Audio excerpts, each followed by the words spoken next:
Bismillahirrahmanirrahim. Alhamdulillahirabbil alamin. Allahumma shalli wa sallim wa barik ala Muhammad wa ala ali Muhammad.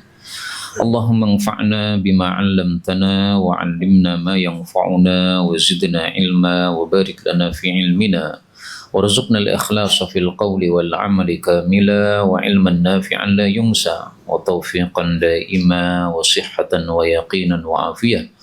Allahumma aftah lana kulla khair wa yassir lana kulla umur. Allahumma ansuril mujahidin warhamil mustad'afin wa dammir a'da'ad din wa tmis ala amwalihim. Amin ya rabbal alamin. Alhamdulillah kaum muslimin rahimani wa rahimakumullah. Kita lanjutkan pengajian Riyadhus Shalihin karya Al-Hafidh Al-Alim Az-Zahid An-Nawawi rahimahullahu ta'ala. Dan kita sudah sampai pada bab 346. Faqala al-muallif rahimahullah, babu tahrimil wisali, bab haramnya menyambung fi shaumi, di dalam puasa sambung. Definisinya adalah wahwa, dia adalah ayyasuma, berpuasa yaumaini, 2 hari, yaitu berturut-turut, au aktsar, atau lebih banyak, 3 hari dan seterusnya. Wala ya'kulu, dan tidak makan, wala yashrabu, dan tidak minum, bainahuma, di antara 2 hari tersebut. Nah, di sini Imam Nawawi jelas mengatakan tahrim, maka beliau termasuk jumhur ulama yang mengharamkan puasa wisal. Karena puasa wisal ini diperselisihkan. Ada 2 pendapat. Pendapat pertama mengatakan haram, dan ini pendapat jumhur. Pendapat kedua mengatakan makruh, karena larangan itu memang bisa haram, bisa makruh. Nah, mari kita lihat dalilnya kayak apa, sehingga Imam Nawawi mengatakan haram. 1764. Wa an Abi Hurairah radhiyallahu anhu wa Aisyah radhiyallahu anha anna Nabiyya sallallahu alaihi wasallam naha, melarang anil wisali, dari puasa sambung. Muttafaqun alaih. Nah, di sini masih belum jelas karena hanya kata-katanya naha. Tapi minimal jumhur punya dalil al aslu fin nahyi lit tahrim. Nah, ini minimal dalil yang dipakai atau kaidah yang dipakai oleh jumhur. Sekarang apakah ada nas atau dalil naqli yang menunjukkan haram? Nah, ini hadis kedua 1765. Wa an Ibni Umar radhiyallahu anhuma qala naha, telah melarang Rasulullah sallallahu alaihi wasallam anil wisal, dari puasa sambung. Qalu, mereka mengatakan, innaka tuwasil, Anda juga puasa sambung. Qala, beliau mengatakan, inni, sesungguhnya aku, lastu mithlakum, tidaklah aku seperti kalian. Kemudian beliau sebutkan perbedaannya. Ini sesungguhnya aku ini ut'am, dikasih makan, wa usqa, dan dikasih minum, yaitu oleh Allah subhanahu wa ta'ala pada malam hari. Hadis muttafaqun alaih, dan ini adalah lafalnya Bukhari. Nah, di sini justru ada dalil bagi yang mengatakan makruh. Mana dalilnya? Qalu innaka tuwasil. Ya Rasulullah, Anda juga wisal, maka kami juga ingin wisal. Akhirnya mereka wisal. Jadi sahabat Nabi yang mendengar larangan wisal justru menafsiri larangan itu bukan haram. Karena kalau mereka paham larangan haram, tidak bakal mereka membantah begini.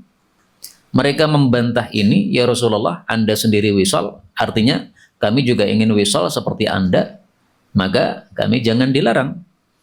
Nah, maka mereka berarti memahami larangan ini tidak sampai haram, tapi makruh. Dan mereka memahami seperti itu karena Rasulullah itu biasanya syafaqah. Apa itu syafaqah? Punya rasa kasihan kepada sahabatnya. Nah, kita merasa tidak masalah, dikasihani, maka kita mengatakan jangan kasihan kepada saya. Wong saya saja nggak ada masalah kok. Saya kuat kok puasa wisal. Nah, sebenarnya di sini ada dalil yang menguatkan haram, yaitu kelanjutan hadis ini. Di sini kan hadisnya tidak ada kelanjutannya, ya. Kelanjutannya adalah Rasulullah kemudian puasa wisal bersama mereka. Dan beliau ingin puasa wisal berhari-hari sampai mereka tidak kuat ngikuti Nabi. Dalam hadis itu disebutkan apa? Kal munakil, seolah-olah beliau akan menghukum mereka. Munakil itu adalah hukuman yang bikin kapok orang supaya tidak melanggar lagi. Ini lafalnya. Kal munakil. Nah ini lanjutan kisahnya nih. Falamma abau ayyantahu, tatkala mereka enggan untuk berhenti dari wisal, wasala bihim yauman thumma yauman, maka beliau pun wisal bersama mereka 1 hari, kemudian 1 hari lagi, berarti 2 hari. Sebenarnya pengen Nabi itu 3 hari, 4 hari, 5 hari sampai mereka kelengar. Tapi baru 2 hari, thumma ra'awul hilal, kemudian mereka melihat hilal, yaitu sudah masuk tanggal 1 Syawal. Faqala, maka beliau mengatakan, lau ta'akhara, seandainya hilalnya mundur sampai 5 hari atau sampai berhari-hari, lajzidtukum, saya akan menambahi kepada kalian sampai kalian enggak mampu mengikuti saya. Kal munakil lahum, seolah-olah beliau membikin kapok mereka, hina abau ayyantahu, ketika mereka enggan untuk berhenti dari wisal. Nah, di sini sikap Nabi ingin mengapokkan mereka, ini menunjukkan atau menguatkan pendapat yang mengatakan hukumnya apa? Haram. Nah, ini adalah lanjutan dari hadis ini, diringkas oleh Imam Nawawi rahimahullahu ta'ala. Maka ya kita maklumi ya, yang berpendapat bahwasanya wisal hukumnya adalah tidak haram, tapi paling bagus kita ngikuti pendapat jumhur. Hukum puasa wisal haram. Kenapa haram? Karena dilarang oleh Nabi Sallallahu Alaihi Wasallam, dan hukum asal larangan adalah haram. Kemudian kita ambil beberapa faedah. Faedah yang pertama, para sahabat dilarang wisal, mereka malah membantah, mengatakan innaka tuwasil. Ya Rasulullah, Anda juga wisal.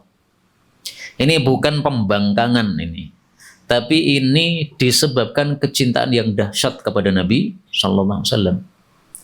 Jadi mereka itu saking cintanya kepada Nabi, itu pengen mirip Nabi. Nabi wisal, ya kita wisal. Makanya mereka memahami larangan ini tidak haram. Mereka memahami ini Nabi kasihan sama kita ini. Nah, kita nggak perlu dikasihani, kita kuat kok. Dan kita pengen betul-betul persis Nabi Sallallahu Alaihi Wasallam. Demikian cara kita memahami sikap-sikap para sahabat. Jangan dipahami yang negatif. Setiap ada sikap sahabat yang bisa dipahami negatif sama positif, maka pahamilah yang positif ya. Jangan pahami negatif, karena mereka itu orang-orang pilihan Allah Subhanahu wa ta'ala. Nggak mungkin mereka berbuat gegabah, nggak mungkin. Faedah berikutnya, Rasulullah mengatakan, saya tidak seperti kalian. Maka kalau saya wisal boleh, kalian tidak boleh, ini sudah benar, karena memang tidak sama. Karena itu diambil kaidah dari hadis ini, bahwasanya al-qiyasu ma'al fariqi madhmumun. Melakukan qiyas padahal ada sesuatu yang berbeda pada dua perkara yang dikiaskan tadi, itu madhmum, itu adalah tercela. Kalau mau mengkiaskan dua halnya harus ada persamaannya, sama ilatnya. Kalau bab usul fikih ya, ada istilah ilat kan. Nah, sama ilatnya. Ini beda kok kamu kiaskan, nggak bisa. Allah mengatakan walaysa dzakaru kal untha. Laki-laki tidak seperti perempuan, nggak bisa dikiaskan. Laki-laki boleh pakai parfum, berarti perempuan boleh dong kias. Dan perempuan mungkin lebih bau, sehingga lebih boleh. Nah, itu kan kamu pakai kias. Tidak selalu benar seperti itu, karena ma'al farik, adanya pembeda. Laki-laki pakai parfum gak ada masalah. Perempuan pakai parfum lewat, kelengar semuanya yang dilewati, yang laki-laki.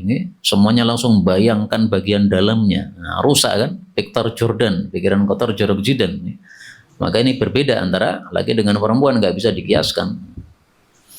Faedah berikutnya, dalam hadis ini disebutkan saya dikasih makan dan minum oleh Allah. Tadi saya katakan di waktu malam. Dari mana kata-kata di waktu malam? Dari hadis yang lebih lengkap. Ini sesungguhnya aku ini, abitu, aku bermalam, yuta'imuni rabbi wa yasqini. Dikasih makan oleh Allah dan dikasih minum oleh Allah Subhanahu wa ta'ala. Nah, maka yang dimaksud dikasih makan dan minum ini adalah pada malam hari. Kemudian para ulama berselisih pendapat. Ada dua pendapat. Pendapat pertama, dikasih makan dari buah-buahan jannah. Jadi malam hari buah-buahan jannah di atas langit turunkan ke kamar Nabi SAW. Dimakan Nabi SAW. Nah, buah-buahan jannah ini tidak membatalkan puasa. Kenapa? Ini hukum surga, bukan hukum dunia. Berarti nggak batal. Tapi pendapat ini kurang bagus. Kenapa? Karena kalau buah surga turun ke dunia, ya kenanya hukum dunia. Ya, turun ke dunia kok.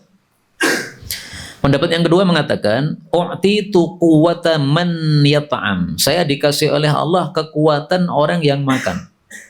Jadi beliau bermalam ya, di malam hari. Nanti pagi hari itu sudah kuat badannya. Seperti orang yang sudah makan, sudah minum. Sehingga meskipun beliau itu puasa wisal, tapi badannya masih fresh. Kenapa? Dikasih oleh Allah kekuatan. Jadi malam hari, itu menambah kekuatan bagi Nabi Sallallahu Alaihi Wasallam.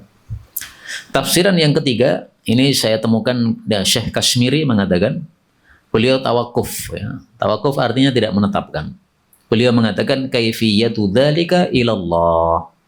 Caranya bagaimana dikasih makan itu serahkan sama Allah. Nabi saja nggak menjelaskan kok. Kenapa kamu jelaskan?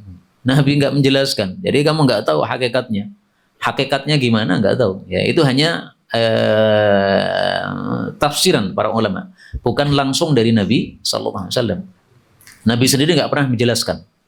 Yang saya maksud saya dikasih makan tuh saya dikasih kekuatan seperti orang makan. Nggak pernah Nabi mengatakan seperti itu. Maka ada yang menjelaskan dengan dua penjelasan, ada yang tawakuf. Ya. Yang tawakuf ini Syekh Kashmiri namanya, seorang ulama madhab Hanafi.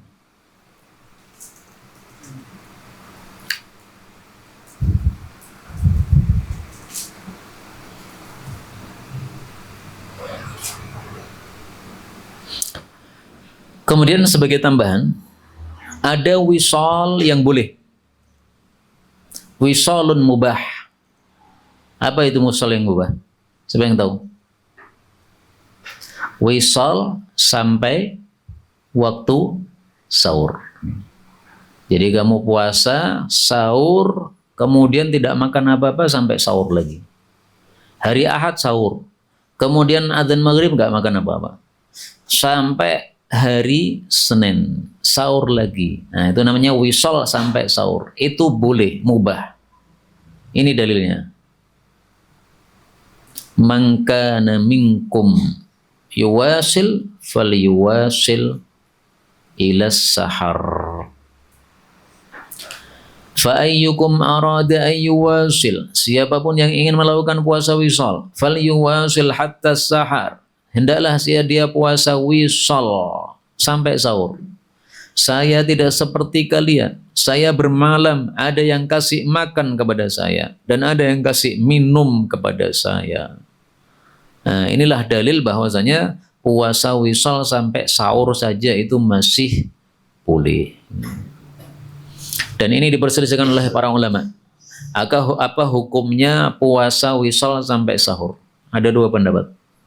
Pendapat yang populer mubah. Mubah artinya apa? Boleh. Ini. Menyelisih mereka Al-Imam Ibnu Taimiyah. Ibnu Taimiyah mengatakan sunnah. Kenapa sunnah? Oh, diperintahkan oleh Nabi. Fal yuwasil, silahkan wisal hatta sahar, sampai sahur. Berarti diperintahkan. Nah, diperintahkan berarti hukumnya sunnah. Nah, paling bagus penjelasan-penjelasan seperti ini atau sunnah-sunnah seperti ini atau hadis-hadis seperti ini paling bagus kita minimal melakukannya meskipun seumur hidup hanya satu kali. Pernahkah kita puasa wisol sampai sahur? Belum. Nah, kalau belum pernah coba sekali. Sekali aja. Karena menurut para ulama melakukan satu kali sudah termasuk min ahlihi, dari orang yang melakukan ilmu tersebut. Berikutnya 347, bab tahrimil julusi ala qabrin, bab haramnya duduk di atas kuburan. 1766, wa Nabi Hurairah radhiyallahu anhu qala Rasulullah sallallahu alaihi wasallam la ayyajlisa, sungguh bahwasanya duduk ahadukum salah satu kalian ala jamrah di atas bara api, Fatuhriqu thiyabahu, lalu membakar baju-bajunya, fatakhlusa ila jildih, lalu sampai kepada kulitnya. Itu khairul lahu, lebih baik bagi dia, min ayyajlisa, daripada dia duduk ala qabrin, di atas kubur. Hadis ini menunjukkan haramnya duduk di atas kubur, karena orang yang melakukannya dianggap lebih jelek daripada orang yang duduk di atas bara api sampai terbakar kulitnya. Kita duduk di atas bara api, terbakar kulit kita, itu kan sakit kan? Nah, itu berarti siksa. Nah, maka sesuatu yang diancam dengan siksa atau disamakan dengan siksa, maka itu berarti hukumnya adalah haram. Makanya Imam Nawawi mengatakan tahrim, haram. Kemudian di sini ada dua pendapat ulama. Apa yang dimaksud duduk ini? Mayoritas ulama berpendapat duduk ini duduk segala macam duduk. Duduk untuk membaca Quran, duduk untuk istirahat, duduk untuk BAB, untuk pipis, semuanya sama. Pendapat Imam Malik, demikian juga Imam Bukhari, yang dimaksud duduk ini hanya duduk buang hajat. Kalau duduk istirahat nggak ada masalah. Apa dalilnya? Nih.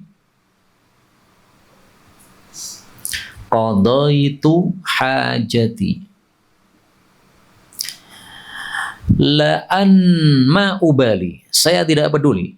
Awasatal qabri. Apakah di tengah kuburan? Qadaitu hajati. Saya menunaikan hajat saya. Awasatas suqi, atau saya menunaikan hajat di tengah pasar. Artinya apa? Sebagaimana haram buang hajat di tengah-tengah pasar, semua mata melihat kita, demikian juga haram duduk di atas kuburan untuk buang hajat. Paham ya? Nah, di sini karena disebutkan qadaitu hajati, berarti hadis satu saling menafsirkan dengan hadis yang lain. Maka duduk itu maksudnya adalah duduk qadaul hajah. Hadisnya riwayat Ibnu Majah, derajatnya sahih. Nah, ini sementara ini para ulama mayoritas mengatakan itu enggak benar pemahaman seperti itu. Nah, kita perlu mendudukkan hadis ini supaya kita tidak bertentangan dengan hadis ini. Di sana ada kaidah ya. Kaidahnya bagaimana? Dzikru al-juz'i laisa hasron. Penyebutan sebagian itu bukan untuk pembatasan. Duduk itu kan bermacam-macam. Duduk istirahat itu ya duduk, duduk pipis itu ya duduk, duduk BAB itu ya duduk, duduk ngobrol-ngobrol itu ya duduk. Nah, di sini disebutkan oleh Nabi juz'un, sebagian dari duduk tadi. Nah, kaedahnya adalah dzikrul juz'i laisa hasran. Menyebutkan suatu bagian itu bukan membatasi itu. Berarti bukan hanya duduk buang hajat yang haram.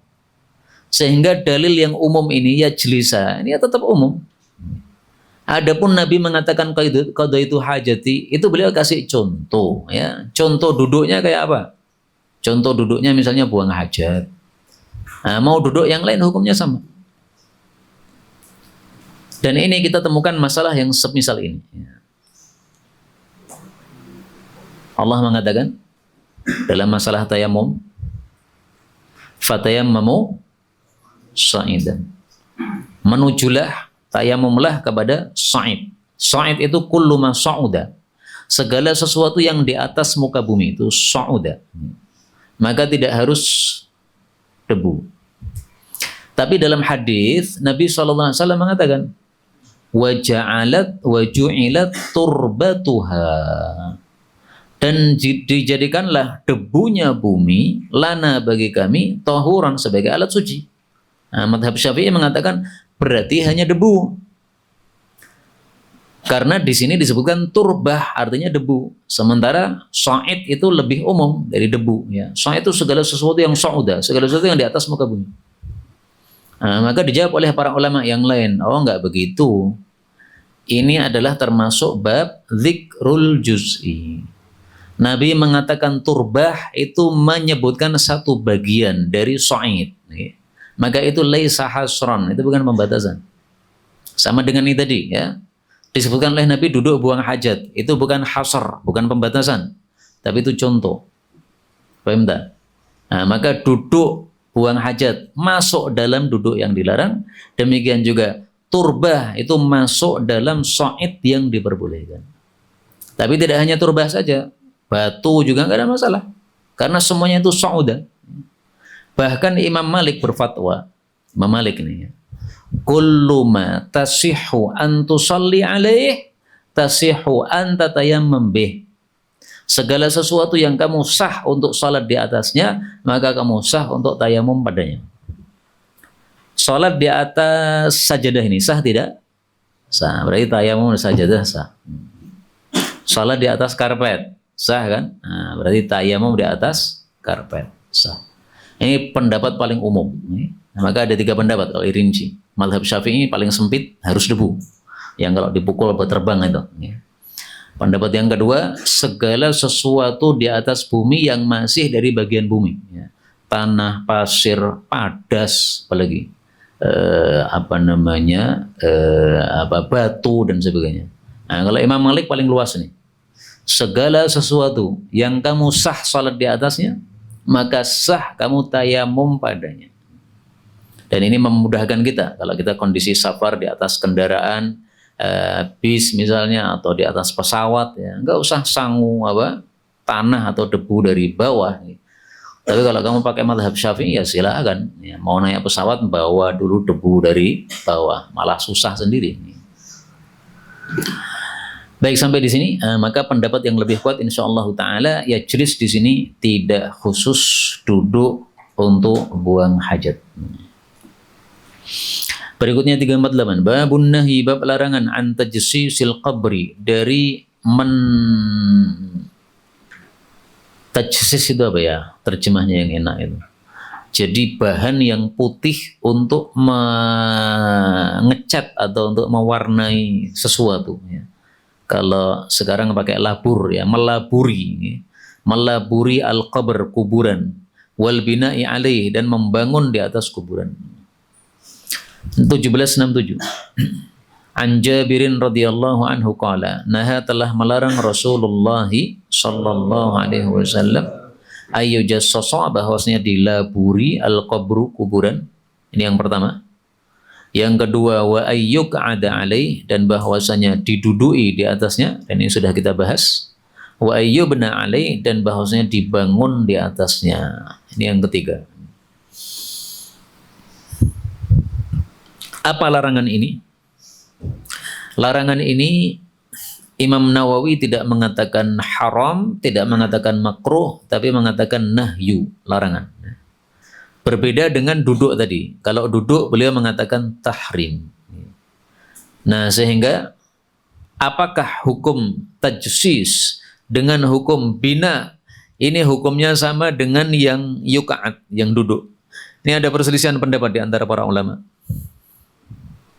Yang saya tahu mazhab Syafi'i mengatakan tajsis sama bina ini hukumnya dibagi 2. Yang pertama haram. Kapan haram? Kalau tanah yang dipakai untuk kuburan adalah tanah wakaf atau yang bukan milik kita, tapi milik umum. Yang kedua, makruh kalau itu adalah tanah kita sendiri. Kita beli tanah untuk kuburan. Jadi tanah kuburan itu milik siapa? Milik kamu, orang kamu yang beli. Tapi kamu persilahkan orang-orang lain untuk juga ngubur jenazah mereka di tanah tersebut. Maka kamu izinkan, tapi masih milik kamu. Nah, berarti miliknya kamu sendiri sebagai pemiliknya. Nah, di situ tidak sampai haram, di situ makruh. Karena kalau kita membangun di situ, sementara itu adalah tanah wakaf, berarti kita menyempitkan orang lain. Ya. Maka memadoroti, la darara wala dirara, berarti haram. Maka bisa haram, bisa makruh. Tapi kalau duduk, ini haram. Karena itu meskipun ini disebutkan 3, tapi hukumnya beda-beda. Tajsis ini bisa makruh. Tapi kalau duduk ini haram secara mutlak. Ya, tidak bisa makruh. Sementara bina ini bisa makruh. Karena itu satu kalimat tidak harus hukumnya sama. Satu hadis tidak harus hukumnya sama. Ini yang kalau dibahas dalam usul fikih namanya apa? Dalalatul iqtiran. Iqtiran itu gandengan. Apakah kalau 3 gandengan ini berarti semua hukumnya sama? Yang mengatakan sama itu berarti make dalalatul iqtiran. Jumhur mengatakan dalalatul iqtirani dha'ifatun. Dalalatul iqtiran itu lemah. Karena banyak fakta hadis-hadis yang menggabungkan beberapa hal ternyata hukumnya beda-beda. Contoh selain ini misalnya tentang fitrah. Rasulullah katakan al-fitratu khamsun. Dalam riwayat yang lain ashrun minal fitrah. Ada 10 fitrah. Nah 10 fitrah ini kalau kamu rinci satu persatu, itu ternyata hukumnya beda-beda. Ada yang sunnah, ada yang wajib. Khitan hukumnya apa? Wajib. Tapi mencabut bulu ketiak dan sebagainya, itu hukumnya sunnah. Nah, berarti bisa sunnah, bisa wajib meskipun satu kalimat. Nah, maka dalalatul iqtirani dha'ifatun. Kemudian sekarang kita lihat ilatnya. Kenapa dilarang untuk mengkapur atau melabur kuburan? Karena mengkapur atau melabur ini tujuannya untuk hiasan. Sementara orang mati itu tidak perlu hiasan. Apa yang diperlukan oleh orang mati itu apa? Rahmat dari Allah, sehingga supaya dia dapat rahmat dari Allah didoakan. Adapun dikapuri, dilaburi, nggak ada fungsinya sama sekali. Hiasan-hiasan seperti ini nggak ada gunanya bagi orang mati dan ini termasuk bab mubadzir. Maka termasuk dalam hal ini juga adalah ngasih kembang-kembang kepada orang yang sudah mati di kuburannya. Nah, itu nggak diperlukan sama sekali. Itu mirip dengan tajsisul qabr karena tujuannya adalah menghias. Bahkan itu bisa tasyabbuh karena biasanya yang melakukan orang-orang Nasrani. Nah, kalau kita taburi ya, satu tasyabbuh. Kemudian yang kedua adalah mubadzir. Karena apa? Kita melakukan sesuatu yang tidak ada gunanya untuk si mayit ini. Wala tubadzir tabdzira innal mubadzirina kanu ikhwanas syayatin. Kita lihat bagaimana sikap Ibnu Umar ketika melihat ada hiasan di kuburan.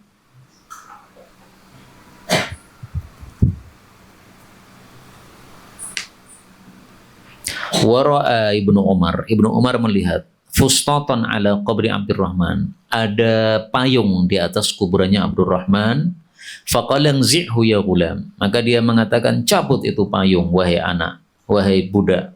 Fa innama yudhilluhu amaluh, karena tiada lain yang menjadi naungan untuk jenazah ini, untuk mayit ini adalah amalnya. Ini mayit sudah dikubur, dikasih payung. Apakah kalau dikasih payung berarti dia nyaman di dalam kuburnya? Kalau dia orang jelek, disiksa oleh malaikat, payungnya nggak ada gunanya. Adapun dia perlu naungan, itu naungannya bukan payung, naungannya amal.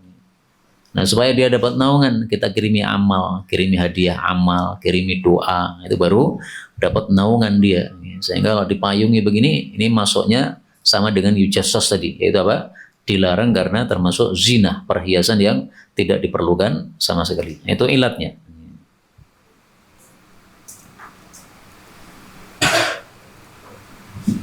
Ini dalam riwayat siapa? Imam Bukhari ya. Dalam riwayatnya Imam Bukhari rahimahullah ta'ala. Sekarang ilatnya untuk duduk. Kenapa dilarang duduk? Dilarang duduk di atas kuburan ini karena tahawun. Ini karena meremehkan kamu terhadap orang yang dikubur tadi. Seolah-olah misalnya ini ada meja, Ustadz tidur di bawah meja, antum nangkring di atas meja.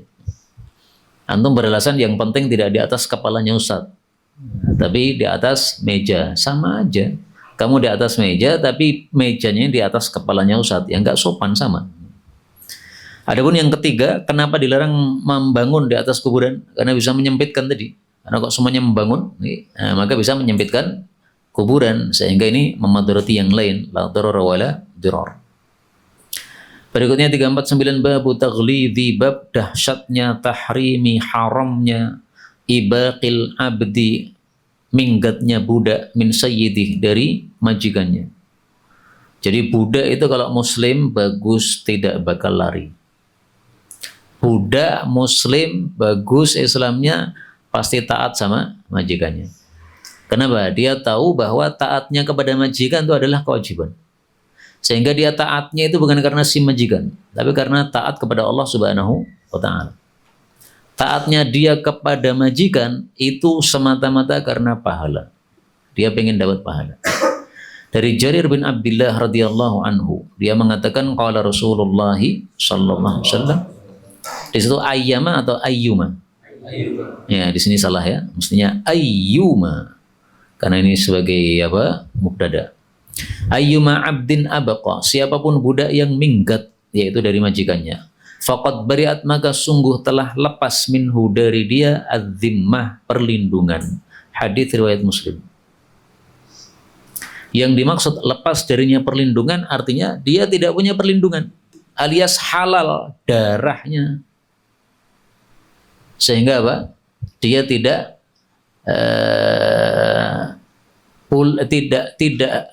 tidak berhak untuk dibiarkan dia ditangkap atau dia dipukuli, dikampelengi, nggak ada masalah karena sudah tidak punya perlindungan lagi, tidak punya zimmah. Tapi ini tafsiran diperselisihkan oleh para ulama.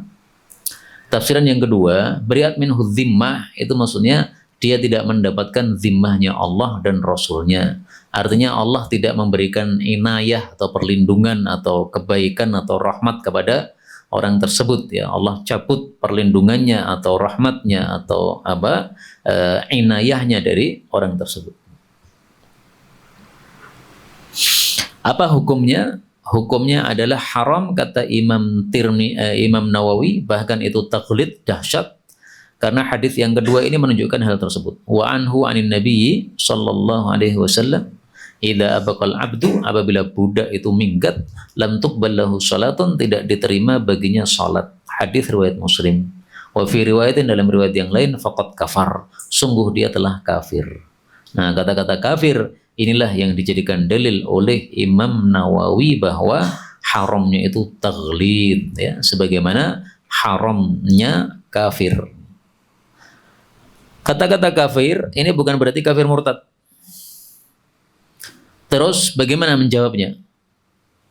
Jawabannya adalah dengan kaidah kharaja makhraja az-zajr. Munculnya kata-kata kafir ini untuk hardikan keras. Saking kerasnya larangan sampai disebut kafir. Atau kita katakan kufrun di sini adalah kufrun ni'mah. Berarti kafara ay kafara an-ni'mata. Kata-kata nikmah dihapus karena sudah mafhum. Mengkufuri nikmat atau jasa dari majikan. Majikan kamu sudah ngasih kamu makan. Berapa kali kamu makan? Udah berhari-hari, udah bertahun-tahun. Sudah dikasih tempat tidur, sudah dikasih baju. Nah, itu sudah kebaikannya banyak sekali. Setelah itu kamu kemudian minggat dari majikanmu. Ini kufrun nikmah namanya. Nah, kalau kufrun nikmah berarti bukan kafir murtad. Makanya ada istilah kufrun duna kufrin. Ya. Kafir di bawah kafir, alias kafir kecil. Ya. Disebut juga kufrun asghar, kafir kecil, yaitu kafir yang tidak sampai murtad. Nah, maka jangan pahami kafir murtad. Karena kalau kita pahami kafir murtad, kita masuknya nanti kelompok khawarij. Kelompok khawarij, kelompok yang mengkafirkan umat Islam dengan sebab dosa-dosa besar yang dilakukan. Minggat ini kan dosa besar, nah, dianggap kafir. Zina dianggap kafir. Minum minuman keras dianggap kafir. Ini semuanya adalah pemikiran khawarij, nggak benar seperti ini. Berikutnya 350, babu tahrimi syafaati, bab diharamkannya memberikan syafaat fil hududi, di dalam hukuman-hukuman had, yaitu memintakan memintakan maaf kepada khalifah supaya hukuman hadnya dibatalkan, nggak boleh. Kalau Allah Ta'ala, Allah mengatakan az-zaniyatu, pelacur perempuan atau pezina perempuan, wazani, dan pezina laki-laki, fajridu, maka cambuklah kulla wahidi minhuma, masing-masing dari keduanya, mi'ata jaldah, 100 cambukan. Ini boleh dibaca mi'ah, boleh juga dibaca miyah pakai ya. Wala ta'khudkum, dan janganlah mengenai kalian, bihima, dengan sebab keduanya, ra'fatun, kasih sayang, fi dinillah, di dalam agama Allah. In kuntum, jika adalah kalian itu tu'minuna billahi wal yawmil akhir, iman kepada Allah dan hari akhir. Maksudnya jangan gara-gara kasihan kepada mereka akhirnya tidak menetapkan hukuman had. Mestinya dicambuk 100 karena kasihan akhirnya hanya 50, nggak boleh. Mestinya dicambuk 100 karena kasihan akhirnya hanya dipenjara, nggak boleh. Jadi yang ada di Indonesia ini semuanya melanggar surat An-Nur ayat 2. Apa yang terjadi di Indonesia ini menunjukkan bahwa mereka tidak tu'minuna billahi wal yaumil akhir. Karena malah diganti-ganti. Gak usah dicambuk nih, dipenjara saja. Atau suruh bayar denda saja. Itu semuanya ra'fatun fi dinillah.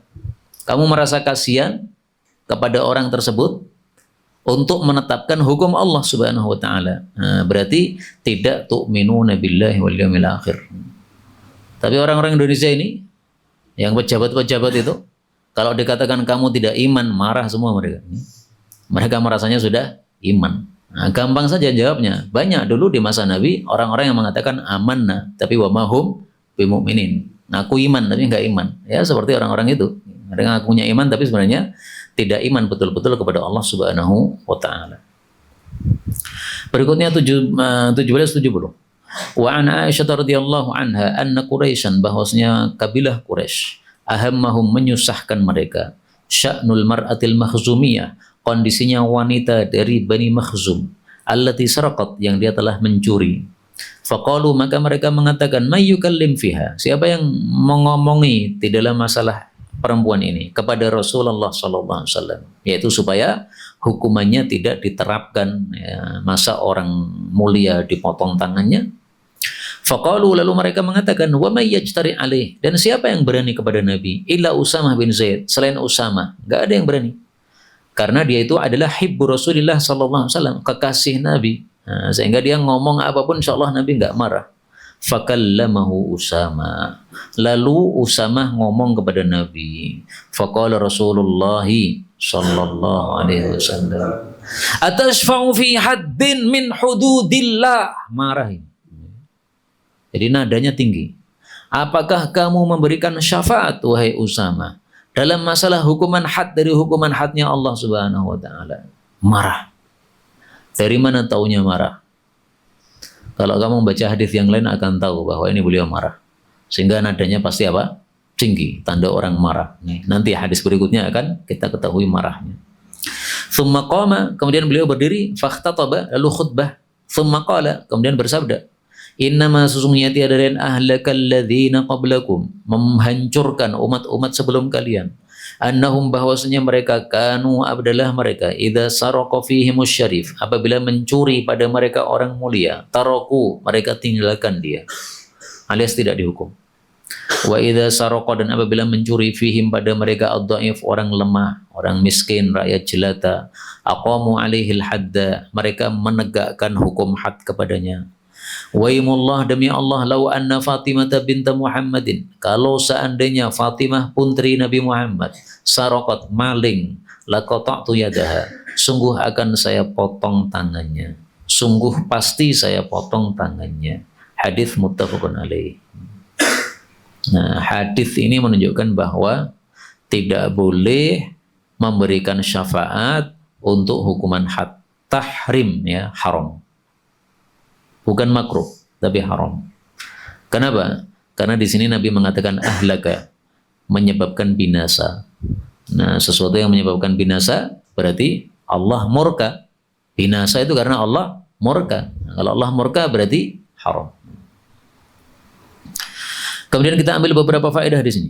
Faedah yang pertama, yang dilarang adalah tashfa'u fi haddin, memintakan syafaat untuk hukuman had. Hukuman kan ada dua kan?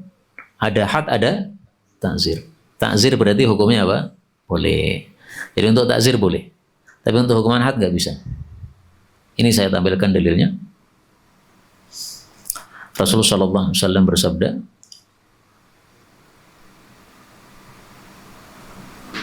illa fi haddin.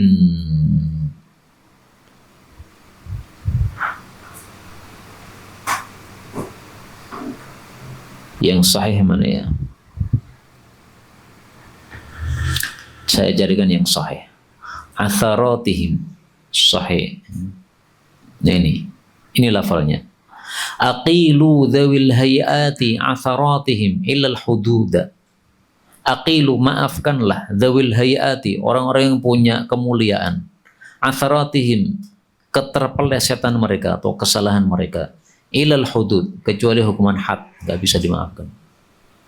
Fatimah ini orang mulia, putri Nabi. Habib ini orang mulia, keturunan Nabi. Untuk ta'zir boleh dimaafkan. Ini Habibnya keganggu setan. Akhirnya gimana? Goda cewek. Ini WA-an sama cewek, jabrinan. Nah, kemudian isinya mesum. Misalnya, kalau Habib Rizik katanya WA mesum itu bohong itu. Karena Habib nggak punya WA. Nah, maka itu jelas apa? Bohongnya. Nah, seandainya ada betul seorang Habib, jabrinan sama cewek, kemudian mesum. Nah, itu boleh dimaafkan karena babnya bab takzir saja. Tapi kalau sampai zina, naudzubillah min syarri dzalik, maka nggak bisa dimaafkan. Kamu Habib, kamu zina, cambuk kalau belum pernah menikah. Kalau sudah menikah maka rajam sampai mati. Meskipun Habib, rajam sampai mati. Kenapa? Al-hudud, hukuman had, nggak bisa dimaafkan, nggak bisa. Faedah berikutnya, hadis ini menunjukkan bahwa ketidakadilan dalam penegakan hukum menyebabkan ahlaka, kebinasaan. Berarti hukumnya adil adalah wajib. Hukumnya tidak adil adalah haram. Faedah berikutnya, di sini Nabi sebutkan seandainya Fatimah. Fatimah itu siapa? Kerabat Nabi paling dekat. Karena anaknya sendiri. Nah, makanya hadis ini mengingatkan kita hadis yang lain yang menunjukkan bahwa kita harus menegakkan hukuman had fil qaribi wal ba'idi. Fil qaribi wal ba'idi. Sabda Nabi, aqimu hududallah, tegakkan hukuman had dari Allah, fil qaribi wal ba'idi, baik untuk kerabat maupun orang jauh, sama. Nah, ini contohnya qarib siapa? Fatimah. Qarib sekali. Anakku sendiri seandainya maling, saya potong. Wala ta'khudkum fillah laumatul laim. Janganlah kalian itu gara-gara menegakkan hukumnya Allah Subhanahu wa taala kemudian takut kepada celahnya orang mencela. Enggak peduli dicela orang. Saya ini Abdullah, hamba Allah. Allah suruh saya potong tangan putri saya. Ya saya potong tangan putri saya. Seperti Nabi Ibrahim, suruh sembelih anaknya. Ya sembelih. Mau dicela terserah. Kamu itu punya anak satu malah disembelih. Enggak peduli kamu cela. Ini perintah Allah Subhanahu wa taala. Ini hadisnya sahih riwayat Hakim. Berikutnya, muttafaqun alaih wa fi riwayatin, dalam riwayat yang lain, fatalawwana, lalu berwarna. Berwarna maksudnya apa? Merah. Merah tanda marah.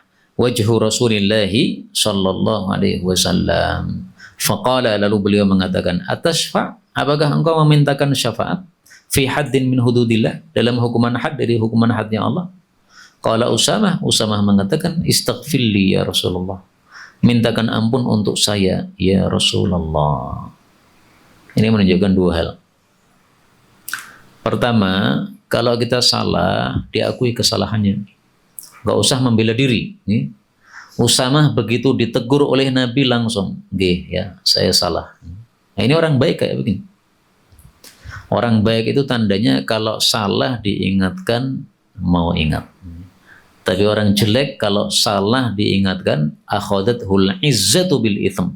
Dia akan sombong, tidak menerima nasihat. Kemudian yang kedua, menunjukkan bolehnya minta doa kepada orang soleh. Istaghfirli, mintakan ampun untuk saya. Apakah Usamah tidak bisa minta ampun? Bisa. Tapi dia minta ampun minta tolong kepada Nabi untuk memintakan ampun. Nah, seperti ini boleh. Jadi antum minta doa kepada kiai, nggak ada masalah. Karena sebagian ulama berpendapat tidak dibenarkan minta doa kepada orang lain. Alasannya katanya Imam Ahmad ketika dimintai doa dia mengatakan, man ana, siapa saya? Kok kamu minta doa kepada saya? Ya, ada seseorang ibu-ibu, dia lumpuh, sudah diobati banyak obat nggak sembuh-sembuh, sudah berdoa lama juga nggak sembuh-sembuh. Akhirnya dia minta kepada anaknya, tolong kamu datang ke Imam Ahmad. Minta doa kepada Imam Ahmad supaya saya sembuh. Datang, Assalamualaikum. Waalaikumsalam. Dibukakan pintunya oleh Imam Ahmad. Ada apa? Saya punya ibu lumpuh. Minta panjenengan mendoakan. Beliau mengatakan, man ana? Tutup pintunya. Saya begitu ditutup pintunya, kemudian berdoa. Ya Allah, sembuhkanlah ibunya orang ini. Maka dia pun pulang ke rumah. Sampai di rumah, tiba-tiba ibunya sudah berjalan. Nah, maka kaget sekali dia. Loh, tadi Imam Ahmad marahi saya. Man ana? Tapi ternyata beliau mendoakan. Nah, ini dijadikan dasar oleh mereka yang berpendapat tidak dibenarkan minta doa kepada orang lain. Nah, jawaban kita adalah itu fikihnya tidak tepat, karena di sini istighfirli, Usamah minta doa kepada Nabi tidak dilarang oleh Nabi sallallahu alaihi wasallam. Adapun man ana ini karena ketawaduan Imam Ahmad. Jadi Imam Ahmad tidak suka kalau beliau itu nanti terkenal sebagai orang yang mustajab doanya, akhirnya semua orang datang ke rumah. Setiap hari orang datang ke rumah, tolong Imam Ahmad didoakan, tolong didoakan. Nah, ini jadi viral nanti. Ya, beliau nggak suka kayak begitu, maka menjaga ketawaduannya beliau mengatakan seperti ini. Qala, dia mengatakan, thumma, kemudian amara bitilkal mar'ah, Nabi suruh perempuan tersebut, faquti'at yaduha, lalu dipotong tangannya. Kita ambil satu faedah dari hadis ini. Ya. Ini perempuan dipotong tangannya kenapa? Karena sarakot, karena mencuri. Sementara dalam riwayat yang lain disebutkan bahwasanya si perempuan ini jahadat ariyatan. Jahadat, dia membantah ariyatan, satu barang pinjangan. Fajahadatha.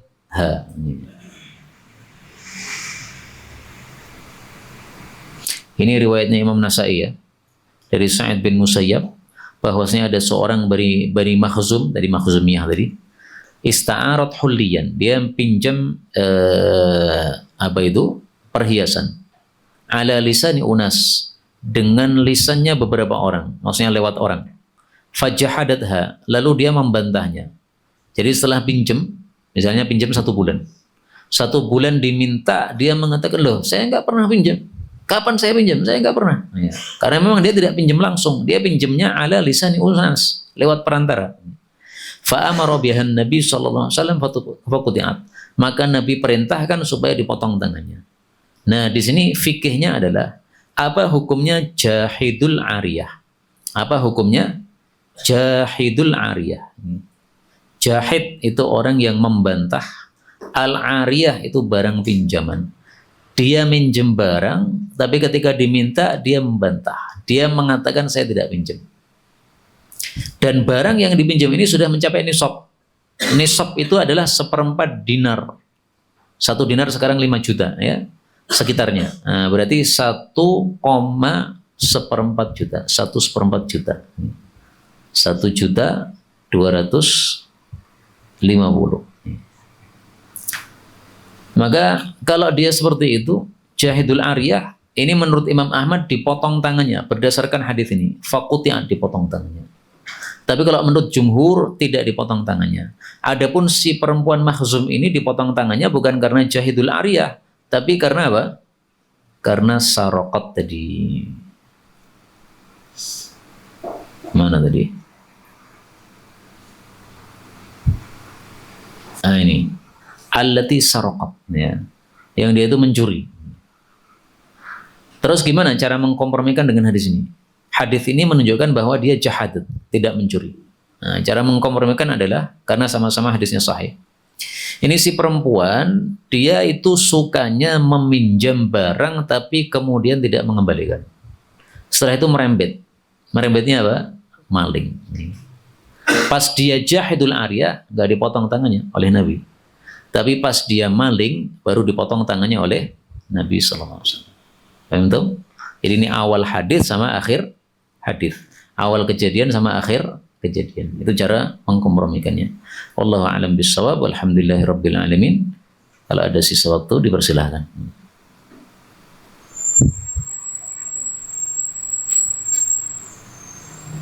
Ada pembahasan? Silakan. Bismillahirrahmanirrahim. Izin bertanya. Nah, Apakah pemerintah saat ini sah untuk menegakkan hukum had? tidak ada masalah. Berdasarkan fatwa-fatwa para ulama kita rahimahumullahu ta'ala. Karena tidak adanya apa? Tidak adanya apa? Khalifah. Enggak ada Amirul Mukminin. Siapa lagi terus kalau yang tidak menegakkan. Nah, fadhal. Silakan. Bismillah, izin bertanya tentang cegukan. Bagaimana keadaan sholat orang yang cegukan sama apa yang harus dia lakukan? Terus yang kedua, bagaimana keadaan orang puasa yang cegukan? Cegukan itu tidak membatalkan sholat dan tidak membatalkan puasa, ya, karena tidak ada dalil yang menyebutkan atau menunjukkan batalnya sholat gara-gara cegukan atau batalnya puasa gara-gara cegukan. Itu secara umum, ya. Sebagaimana orang yang bersendawa tidak membatalkan salatnya, sebagaimana orang yang batuk tidak membatalkan salatnya, sebagaimana orang yang menangis tidak membatalkan salatnya. Ini secara umum. Ada lagi, tafadhal. Nah.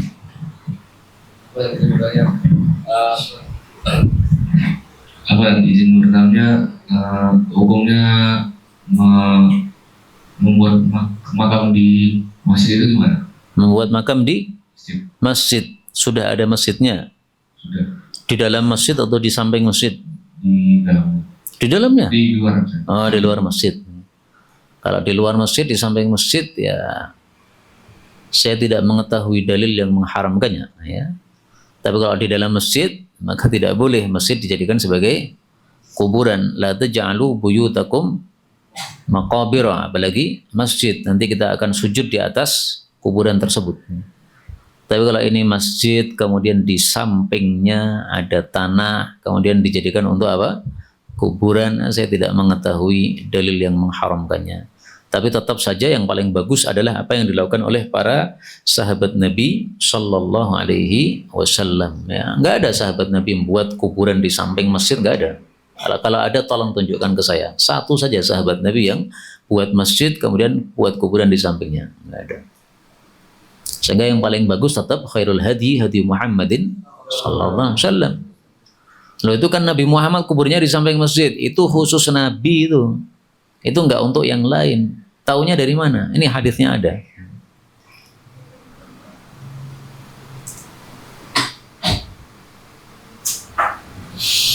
An yudfan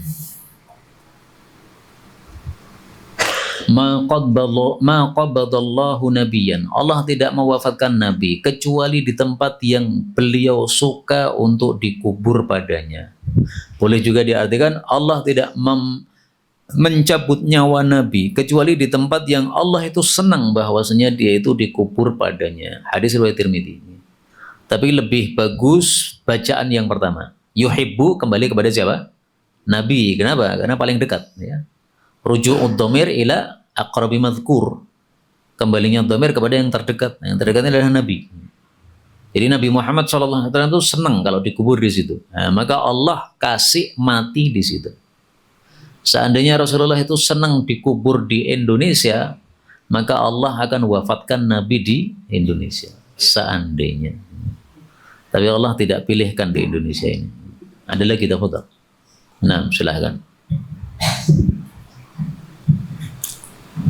Ustaz, izin bertanya, apa hukumnya ada dua imam yang sholat di satu tempat dan satu waktu, dan bagaimana apabila kita menemukannya dan mendapatkannya di masjid?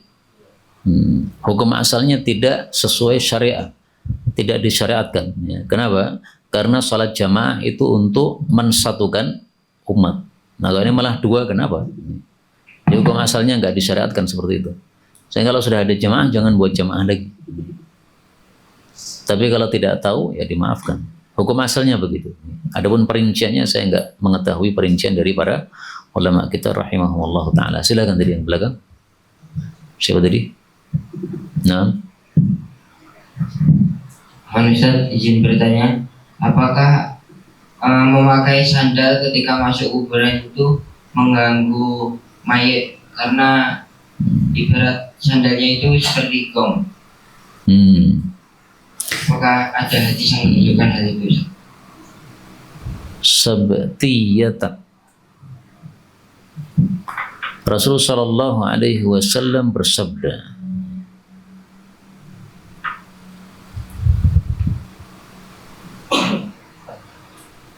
as-sibtiyatain.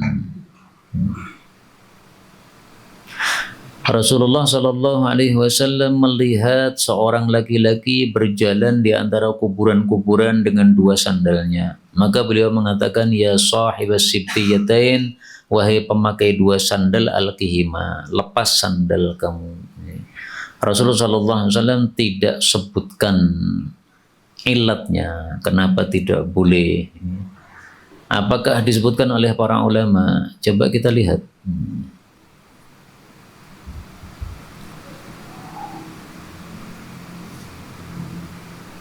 Wa amarahu bil khal'i, disuruh melepas sandal, ihtiraman lil maqabir anil masyi bainaha bihima. Jangan sampai karena menghormati kuburan, jangan sampai kita berjalan di antara kubur dengan sandal.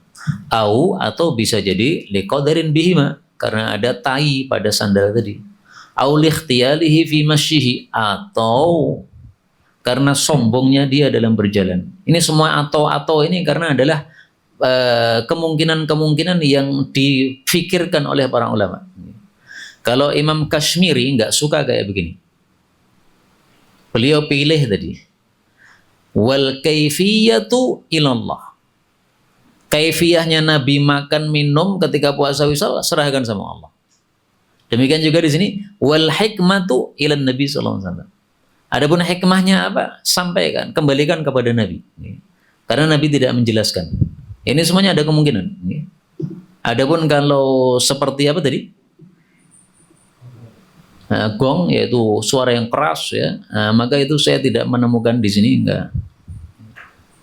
Mungkin itu diambil dari kata-kata Qur'ani alihim.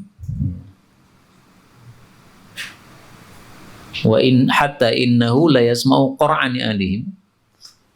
Orang jenazah ini mendengar Qur'an pukulan dari sandal-sandal mereka, mungkin ya dari situ. Ya. Tapi sebenarnya Qur'an ini tidak harus pukulan ya. Qur'an itu sautaha indal masyi, suara ketika berjalan. Nah, kalau Qur'an untuk gong ya gong ya. Kalau untuk sandal ya bukan gong lagi ya, ya suara. Jadi tidak harus diartikan apa? Suara kencang keras begitu, enggak harus. Ada lagi, silahkan dari yang belakang. Nah, silakan. Terakhir ya. Afwan Ustaz, izin bertanya, apakah ada dalil yang menunjukkan bahwasannya menanam tanaman di atas kuburan itu dapat meringankan siksaan atau azab si mayit? Tidak ada. Itu hanya pemahaman tetapi tidak benar. Ini hadisnya nih. Ayyu khaffaf, asa semoga ayyu khaffaf anhuma, diringankan siksa keduanya, hatta taibasa, sampai pelepah korma kering. Di sini tidak disebutkan bahwasanya diringankannya kuburan itu gara-gara tasbihnya pelepah korma tadi. Ini hanya pemahaman saja. Pemahaman sebagian ulama, ditancapi pelepah korma karena selama masih basah dia masih tasbih. Kalau masih tasbih maka meringankan kubur. Sehingga kalau kita datang ke kuburan silahkan baca Quran di sana supaya diringankan siksanya kalau disiksa. Ini hanya pemahaman semuanya, tapi nggak ada dalam hadis, nggak ada kata-kata itu, nggak ada. Mana kata-kata yang menunjukkan bahwa takhfifnya itu gara-gara tasbih? Mana kata-kata tasbih mana? Dan ini salah dari dua sisi. Yang pertama, engkau katakan selama masih basah dia tasbih, itu tidak benar. Wa in min syai'in illa yusabbihu bihamdi. Surat Isra ayat 44. Segala sesuatu tasbih memuji Allah. Syai'in ini a'amul am. Basah, kering semuanya syai'. Jadi basah tasbih, kering juga tasbih. kemerampo juga tasbih, matang juga tasbih, sudah kering kerontang, sudah nggak bisa dimakan tasbih, semua tasbih. Yang kedua, Rasulullah mengatakan bi syafaati lahuma. Riwayat Muslim, nanti dicari nomor 3012. Fa ahbabtu bi syafaati, maka saya senang dengan sebab syafaat saya diringankan siksa keduanya. Tapi diringankannya ada batasnya, selama pelepah itu masih basah. Berarti diringankannya kenapa? Bisyafaati, dengan syafaat. Laisa bitasbihi hadzal ghusni, enggak ada itu. Itu fata morgana saja itu. Dan itu fata morgana yang tidak benar. Kenapa tidak benar? Bertentangan dengan ayat wa min syai', ya. Syai'amul am. Allah mengatakan syai', kemudian kamu mengatakan ini kalau basah tasbih, kalau kering enggak tasbih. Ini bertentangan. Kaidahnya mengatakan al-am yabqa ala umumihi ma lam yadulla dalilun khas. Yang namanya dalil umum itu tetap berada pada umumnya selama belum ada dalil khusus yang menunjukkan. Nah, sekarang tampilkan kepada saya apa dalilnya bahwasanya kalau masih basah tasbih, kalau sudah kering diem, mana dalilnya? Kalau enggak ada jangan ngomong seperti itu. Wallahu a'lam bissawab. Walhamdulillahi rabbil alamin. Subhanakallahumma rabbana bihamdika asyhadu an la ilaha illa anta astaghfiruka wa atubu ilaik. Walhamdulillahi rabbil alamin.